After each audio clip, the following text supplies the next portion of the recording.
तर शरद पवार पार्थ पवार भेटीवर राजकारण नको असं सुनील तटकरे यांनी म्हटलंय। पार्थ पवार आजोबांना भेटण्यासाठी गेले, त्यात गैर काय असा सवाल तटकरेंनी विचारलाय। या भेटीचा राजकारणाशी संबंध जोडणं योग्य नाही असं तटकरेंनी म्हटलंय।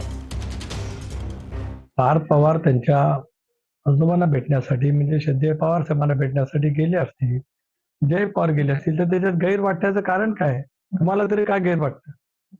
काय कारण काय त्याच्यात? यात राजकीय संबंध जोडला जाऊ शकतो का? आपण तर्क वितर्क कसेही करा, मला त्या बाबतीमध्ये टीका टिप्पणी करायचं नाही।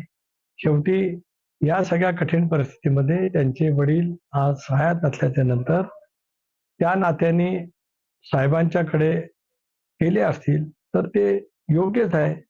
शेवटी परिवार, कुटुंब या भावना प्रत्येकाकडे आहेतच, त्यामुळे त्याचा राजकारणाशी संबंध जोडणं योग्य असं मला स्वतःला काय